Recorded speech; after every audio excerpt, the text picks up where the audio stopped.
Olha, meus irmãos, a mensagem de hoje é para mudar a vida de todas as pessoas.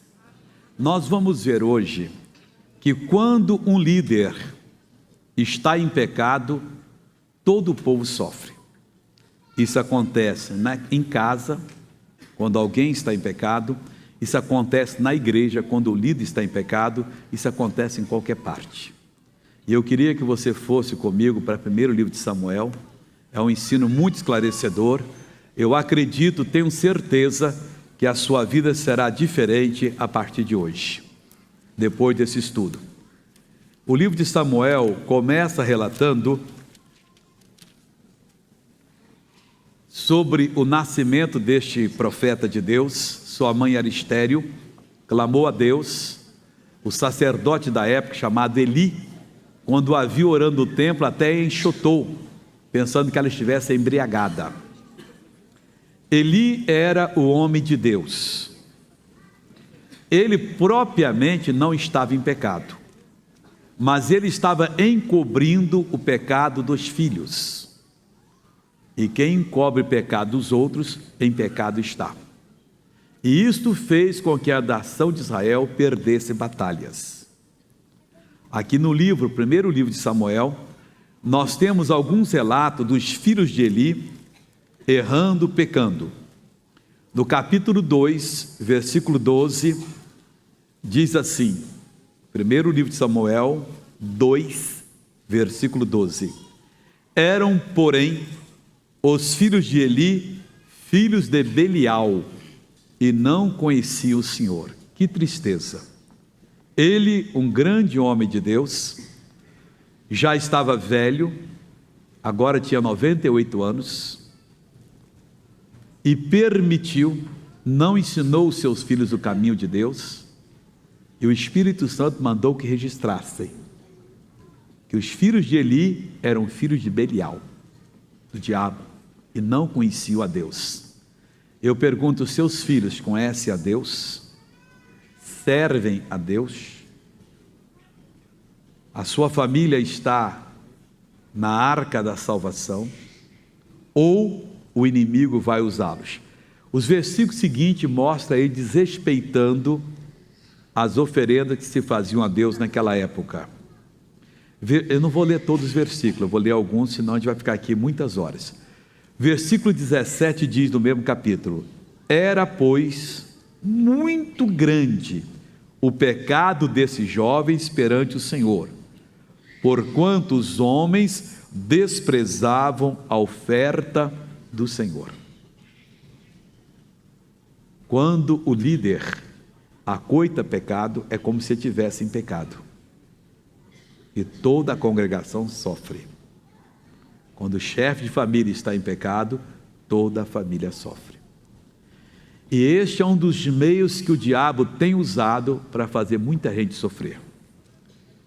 Versículo 22 diz: era, porém, Eli já muito velho, e ouvia tudo quanto seus filhos faziam a todo Israel, e de como se deitavam com as mulheres que, em bandos, se ajuntavam à porta da congregação. Um dos erros desse homem não era ser velho em idade, mas era ser velho na fé. E isso é muito importante. Envelhecer, todos nós estamos envelhecendo, iremos envelhecer. Eu hoje já estou com 59, um dia desse eu andava de calça curta, brincando. A vida passa muito rápido.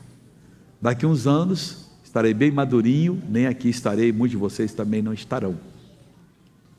Agora, quando a pessoa envelhece na fé, ela começa a achar que não tem problema uma coisa, não tem problema outra coisa. Começa a dar desculpas. Julga até que certos pecados que ela pratica não são pecados, são excesso de zelo dos religiosos. Eli estava nessa.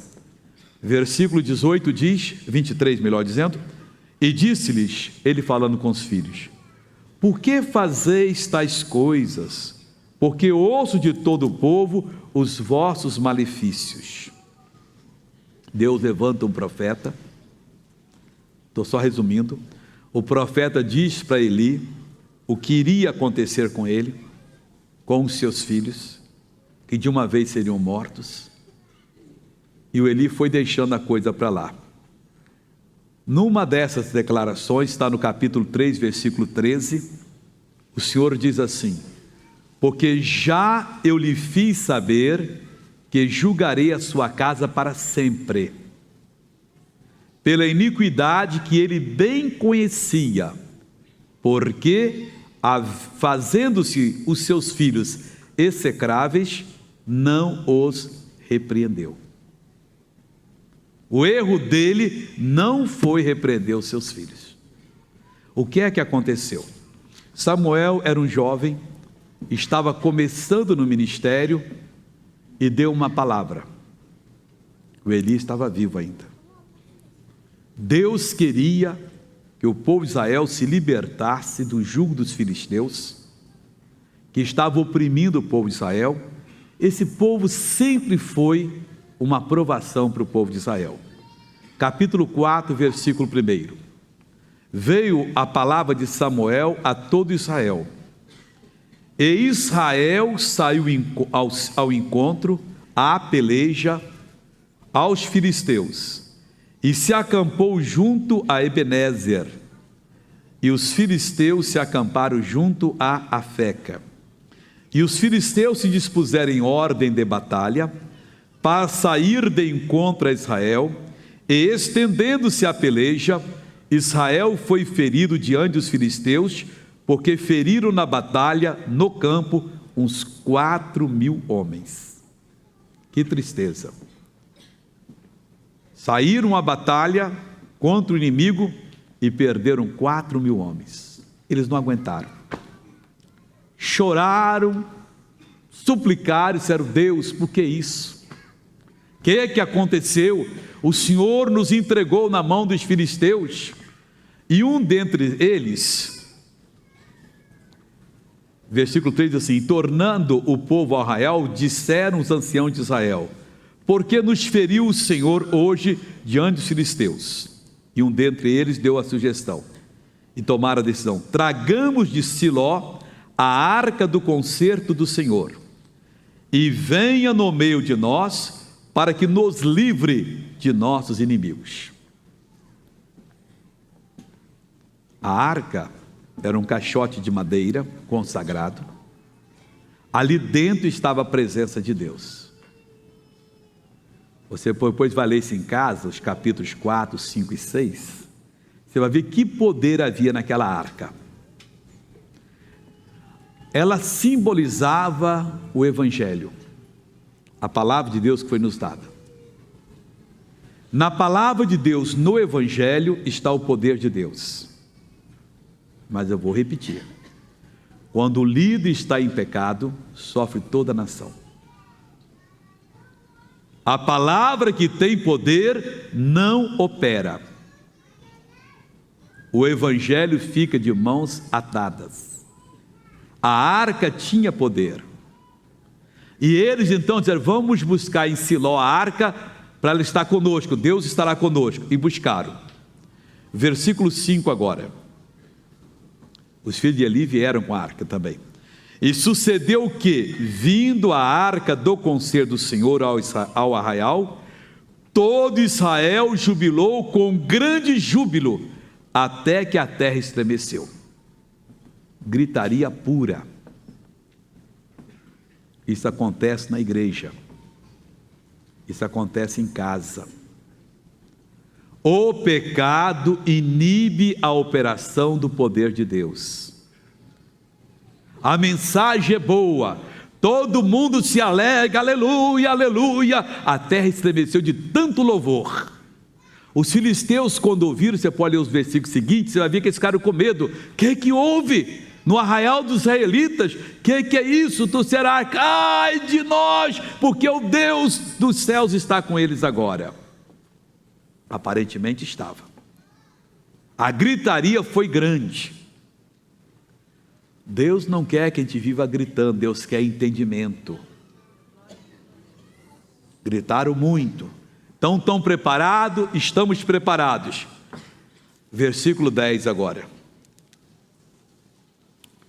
Então pelejaram os filisteus, e Israel foi ferido, e fugiram cada um para a sua tenda, e foi tão grande o estrago, que caíram de Israel 30.000 homens de pé.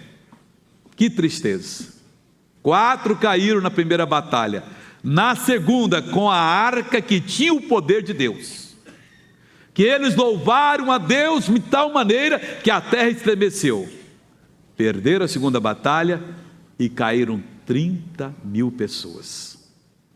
Pior, versículo seguinte: e foi tomada a arca de Deus, e os 2 filhos de Eli, Ofni e Finéias, morreram. Os filisteus pegaram a arca e levaram para a terra deles. Veio um cidadão correndo, o Eli estava numa cadeira na entrada da casa dele lá. O cidadão chegou, quando deu a notícia, ele caiu, quebrou o pescoço e morreu também. E a arca foi para a terra dos filisteus. Israel vencido, humilhado. O sacerdote encobriu o pecado dos filhos. Pecado é uma coisa séria. Não carregue o pecado com você.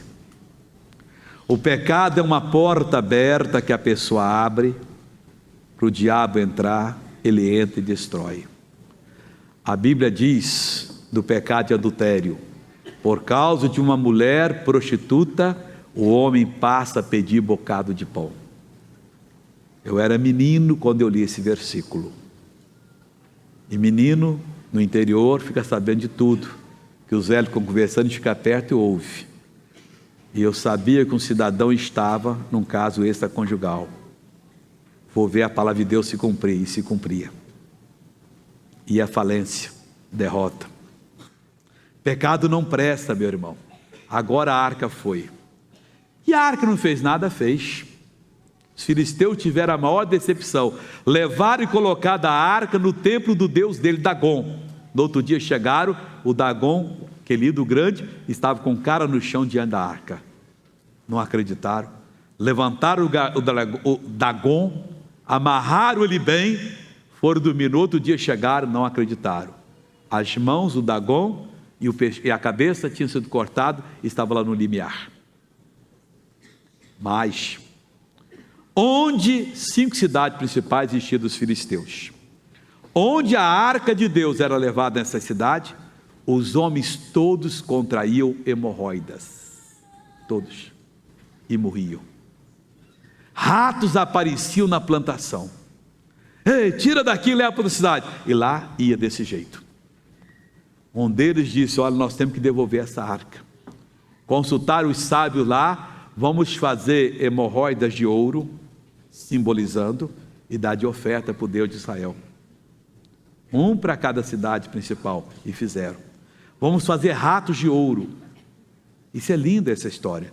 Pegaram um carro de boi com umas vacas que nunca tinham trabalhado em carro de boi, e não eram treinadas, e disseram: como é que nós sabemos que realmente é isso? Solte as vacas um carro de boi com a arca dentro, e se elas subirem pelo caminho tal para Israel, é Deus dirigindo. Puseram as vacas, colocaram a arca, as vacas começaram a berrar, ninguém tocando ela, subiram exatamente para lá. É Deus. Nós estamos em pecado, os filisteus disseram. Chegaram e entregaram a arca em Bet-Semens, a cidade de Josué. O pessoal ficou feliz. E morreram 70. Foram olhar dentro da arca, o que havia? Não podia. Tinha a palavra de Deus. Eles com esse poder perdendo guerra. Estou correndo aqui para você chegar lá, capítulo 7 agora. Leia depois em casa, você tem que ler a Bíblia, é gostoso, pessoal. Você fica lendo romance fedorento aí, cheio de pecado. Isso aqui é coisa linda. Isso faz você se levantar. Quer ler um grande romance? Lê Ruth, lê Esther. Só faz bem ao coração. E tem gente que nunca leu. Capítulo 7. Aí o pessoal de Bet-Semes pediu para levar a arca para Quiriate Jearim. Então vieram os homens de Quiriate Jearim e levaram a arca do Senhor e a trouxeram à casa de Abinadab, no outeiro, e consagraram Eleazar, seu filho, para que guardasse a arca do Senhor. E sucedeu o quê? Desde aquele dia a arca ficou em Quiriate Jearim. E tantos dias se passaram, presta atenção nisso. Isso aqui é uma verdade. A arca com o poder ficou no território de Israel, em Quiriate Jearim, mas ficou tantos dias que o pessoal, sabendo que ali estava o poder, não foi buscar a arca do Senhor. Lá estava a arca, lá estava o poder. Mais ou menos com muita gente. Sabe que no Evangelho está o poder de Deus. Está cansado de tanto sofrimento, tanta derrota, tanto problema, mas não decide buscar a palavra de Deus. Eu vou fazer uma consagração, vou fechar o meu quarto, vou dobrar o meu joelho e vou falar com Deus tudo. Vou confessar os meus pecados, pedir a absolvição deles, perdão completo, vou pedir direção, vou me mudar. E sabe que Deus faz isso, mas a pessoa fica presa, fica derrotada, não se levanta, não vai buscar a sua libertação. Passaram-se tantos dias, sabe quantos dias? Finalzinho do versículo. Que chegaram até 20 anos. E lamentava toda a casa de Israel após o Senhor.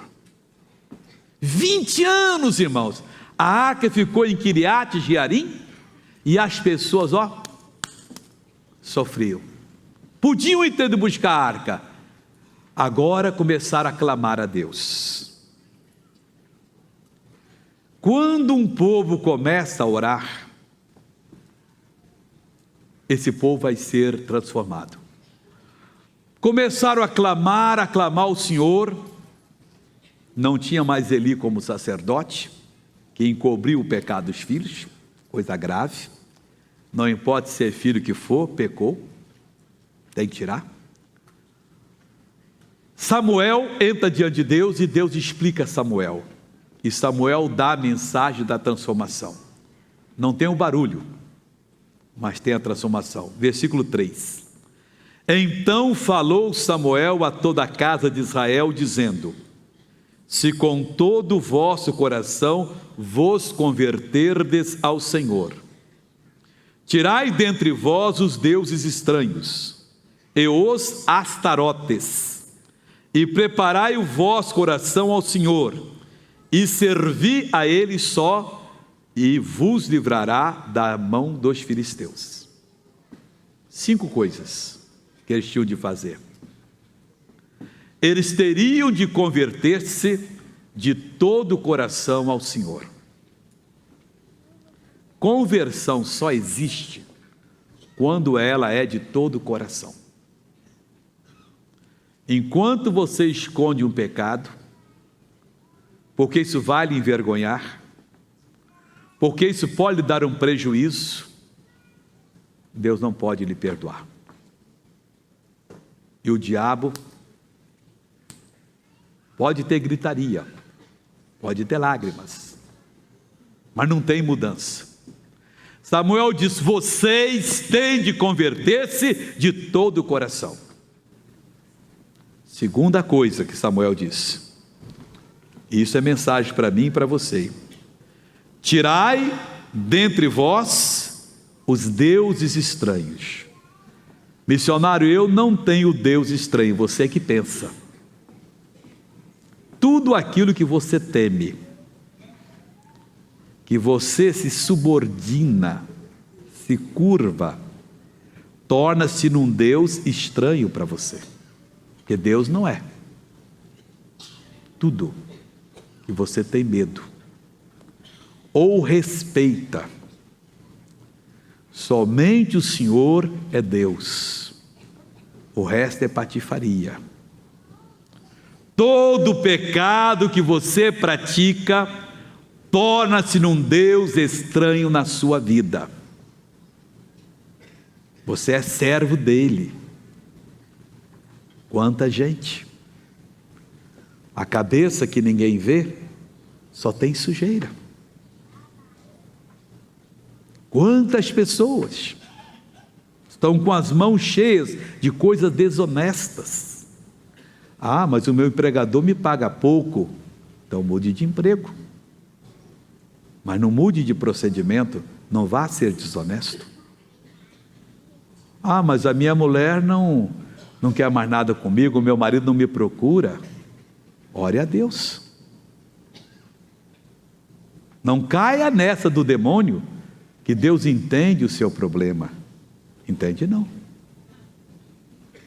A sensualidade torna-se um Deus estranho. A libertinagem torna-se um Deus estranho. O que é que está dominando a sua vida?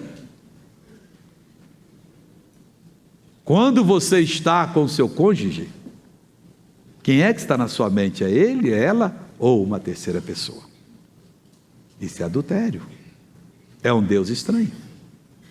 Tem de tirar.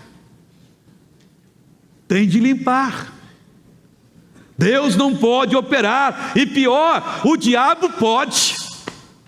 Deus não pode operar para o bem, mas o diabo pode para o mal. E você sabe disso, está deixando. Samuel diz, vocês têm de tirar os deuses estranhos. E também, terceira coisa, os astarotes, aqueles ídolos que os seus pais tiveram e que você ainda tem respeito, que você se curva, que você tem aquele medo, sei lá, tem que tirar, meu irmão. Depois, quarta coisa, tirar os deuses estranhos, os astarotes. Preparai o vosso coração ao Senhor. Eu vou para a casa de Deus, não é porque eu estou doente, não é porque eu estou com um problema financeiro, é porque eu estou preparando o meu coração para Deus. A Bíblia diz, procura apresentar-te diante do Senhor aprovado como obreiro, coração preparado. Senhor, o que o Senhor quer da minha vida? Qual é a tua missão? O que o Senhor está planejando para mim? Prepare o seu coração ao Senhor. Nós nos preparamos para as profissões, para viver em sociedade. Eu fui convidado a um jantar de gala, eu não sei como é que eu faço na mesa lá, eu vejo que eles colocam duas facas e 2 garfos, me ensina, está se preparando, não quero ter mancada, dar mancada. Os talheres menores são para a entrada, para a salada, os maiores são para o prato principal, e aqueles outros ali, aqueles são para a sobremesa. Muito obrigado, me preparei. Quando a pessoa fizer comigo, o que eu faço? Como é que eu respondo? Mas para Deus ninguém quer preparar. Lá no emprego, tem empresas que ensinam como é que se faz um currículo, como é que se faz a entrevista. Não, eu quero aprender, que eu não quero perder o emprego, mas ninguém está se preparando para a grande entrevista com o Senhor. Preparai o coração para o Senhor. Quinta coisa, e servi a Ele só. Nós não podemos servir a outros deuses, a outras coisas. Jesus diz, somente ao Senhor teu Deus adorarás e só a Ele darás culto. O resto é para passar fogo. Mas nós não servimos só a Deus. Estamos bem na igreja, cheio de aleluia, glória a Deus, sentimos o mal, vamos no médico, o doutor nos dá um diagnóstico, verdadeiro, aquilo ali está acontecendo. Ao invés de nós apresentarmos a Deus, quer a mudança disso, porque o Senhor é o meu Deus e é maior do que esse sofrimento, ficamos com medo, meu Deus, e agora, o que será de mim? Esquecemos Deus, passamos a servir a um Deus estranho. Eles aceitaram, e começaram então, versículo 6 diz, e congregaram-se em Mispa, e tiraram água e derramaram perante o Senhor, e jejuaram aquele dia e disseram ali, pecamos contra o Senhor, e julgava Samuel os filhos de Israel em Mispa. Quer dizer, estavam ali se acertando com Deus. Samuel estava ajudando eles, julgando, sim, você tem que devolver, você tem que se arrepender, isso não é correto e tal.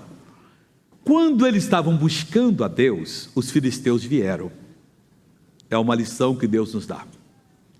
Missionário, eu me propus buscar o Senhor, eu comecei a orar, não é que as coisas ficaram piores?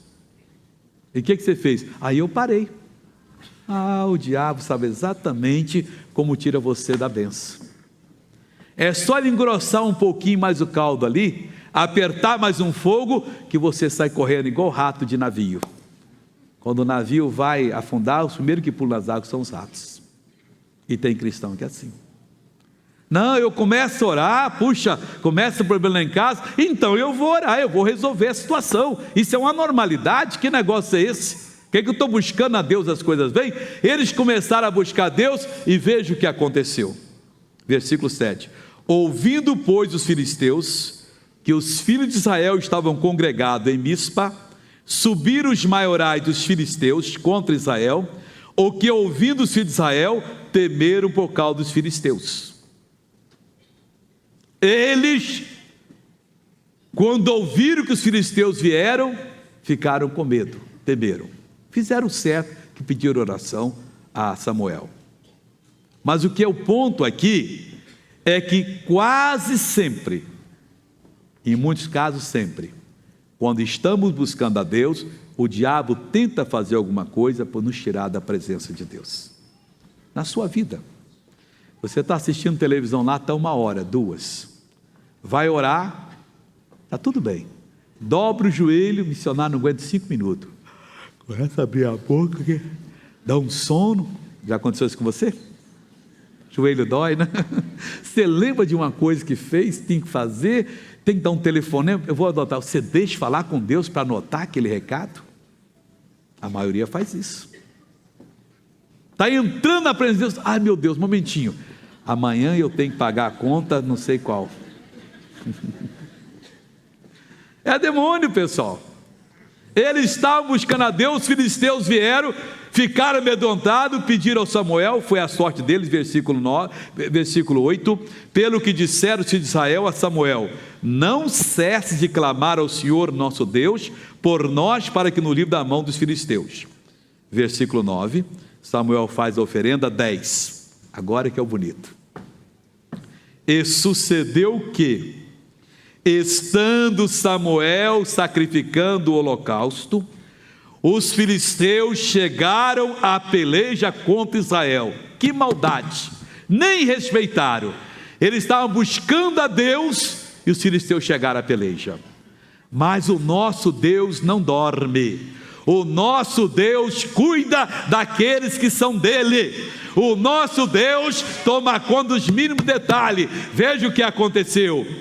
E sucedeu que, estando Samuel sacrificando o holocausto, os filisteus chegaram à peleja contra Israel, e trovejou o Senhor aquele dia com grande trovoada sobre os filisteus, e os aterrou de tal modo que foram derrotados diante dos filhos de Israel.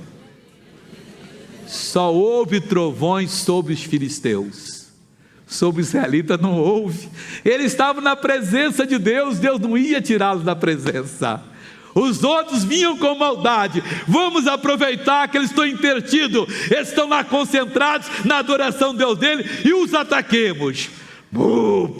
Mas foi tanto trovão que eles nunca viram coisa igual. Oh, meu irmão, Deus tem esses trovões guardados. O estoque de Deus não terminou. Deus pode trovejar sobre o demônio do câncer, do divórcio, da miséria que entrou na sua vida, na sua família. Sirva a Deus.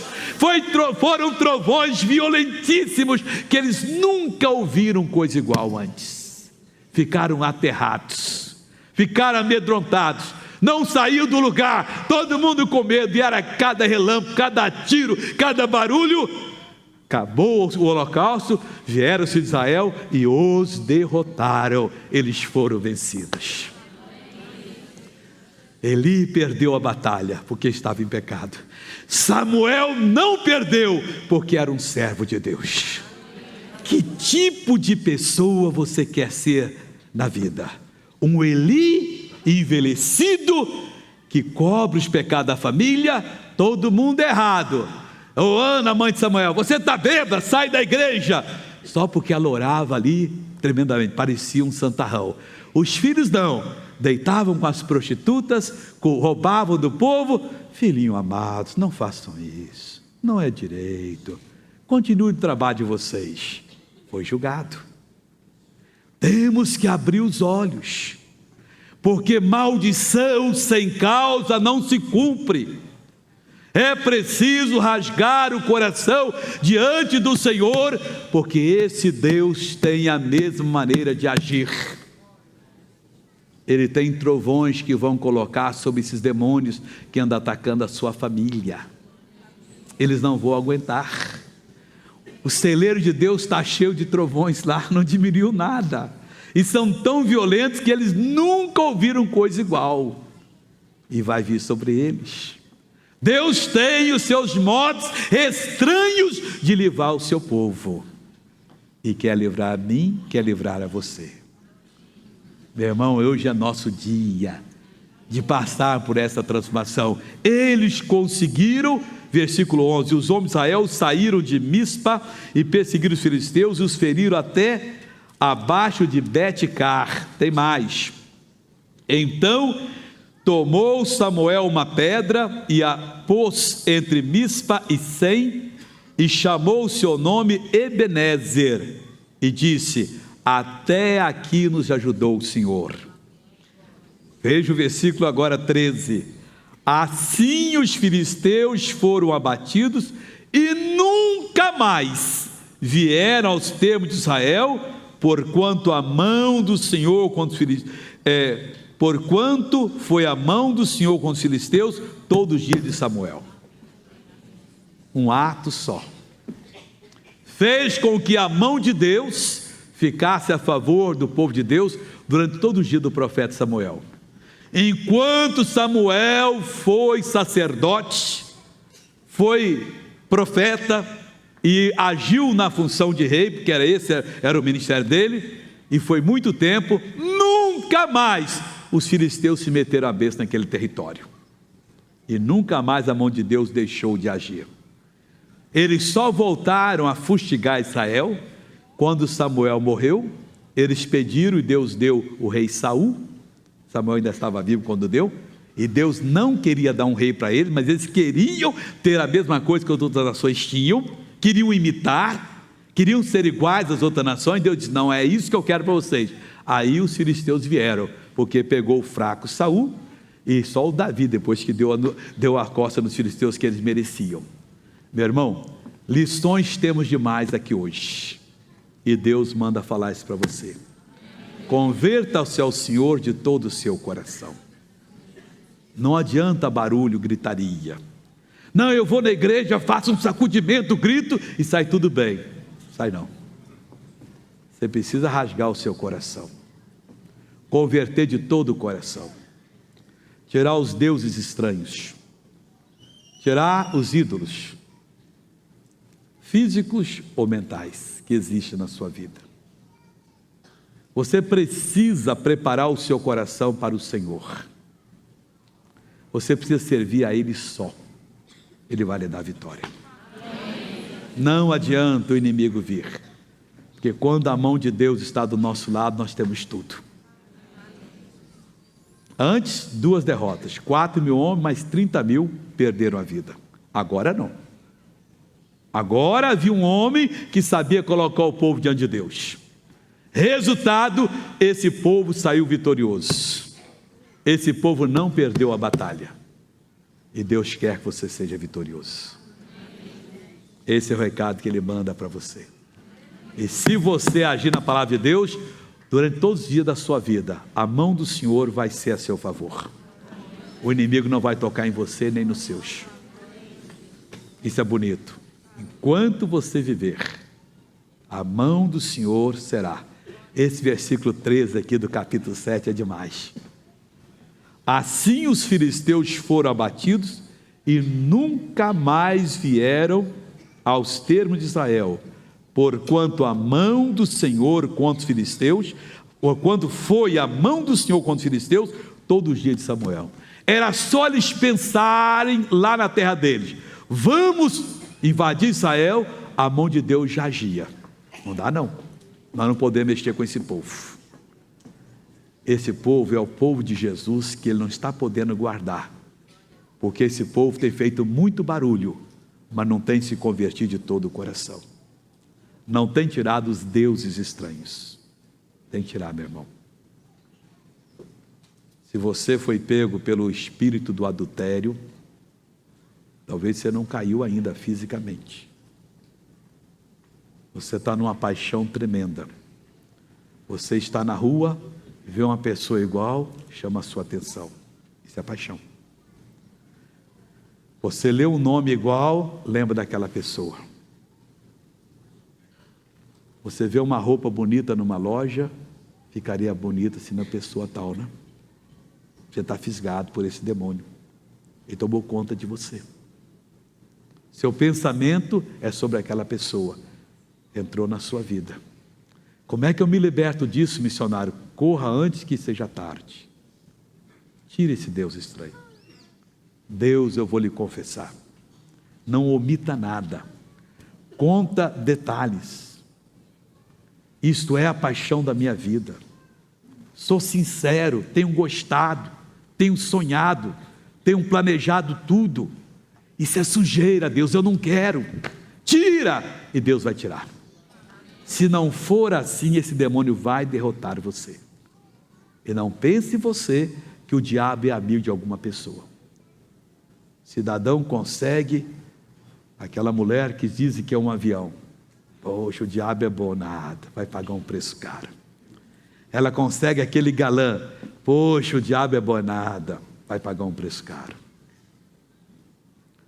O que o diabo fizer para uma pessoa, ele cobra milhares de vezes mais caro depois. Não queira nada do diabo. O segredo é converter-se o Senhor de todo o coração, todo. É tirar o Deus estranho, tirar o ídolo, preparar o coração para o Senhor e servir a Ele só. Meu caso não é com a religião, com a igreja alguma, o meu caso é com a santa palavra de Deus. Eu vou servir essa palavra. Faça isso e você será uma bênção. Amém? Vamos ficar de pé agora? Pode aplaudir a Jesus que Ele merece. Amém. Glória a Deus. Mas o Senhor quer mais do que o seu aplauso. Ele quer agora que você entre numa aliança com Ele. Abra o seu coração. Se você já caiu e tem um amante ou uma amante, agora você vai pedir a Deus para te tirar essa praga da sua vida. Se você é namorado ou noivo e está em relacionamento íntimo, isso chama fornicação, e os fornicadores não herdarão o reino de Deus, vão provar a segunda morte. Pede a Deus para lhe limpar agora. A menos que você quer que o diabo faça festa na sua vida. Você quer mudar, é agora. Se você tem sido desonesto, diga a Deus, nunca mais eu porei a mão na desonestidade. Tenho usado drogas, a mesma coisa. Esse é o momento de santificação. Curve a cabeça e feche os olhos. Você não é salvo ainda, missionário, eu ainda verdadeiramente não dei a minha vida para Jesus. Então diga, Pai, em nome de Jesus, eu venho a Ti para entregar a minha vida em Tuas mãos e receber o Senhor Jesus como meu Senhor, meu Salvador. Senhor, eu te peço, salva-me agora. Senhor Jesus, eu te recebo como meu Senhor, o meu Salvador. A minha vida eu entrego a Ti, eu a deposito em Tuas mãos. Quem quer o perdão dos pecados, diga, Senhor, eu venho confessar todos os pecados que eu tenho praticado por pensamentos, palavras, atos, consciente, inconscientemente, desejos, tudo de errado que eu tenho praticado. E eu te peço, perdoa-me, lava-me no sangue de Jesus. Muito obrigado. Deixa o missionário abençoar você. Pai, como ministro do Evangelho, eu declaro que todos que aceitaram a Jesus como Salvador estão salvos. Todos, ó Deus, que confessaram os pecados estão perdoados. A vida mudou-se por completo para eles.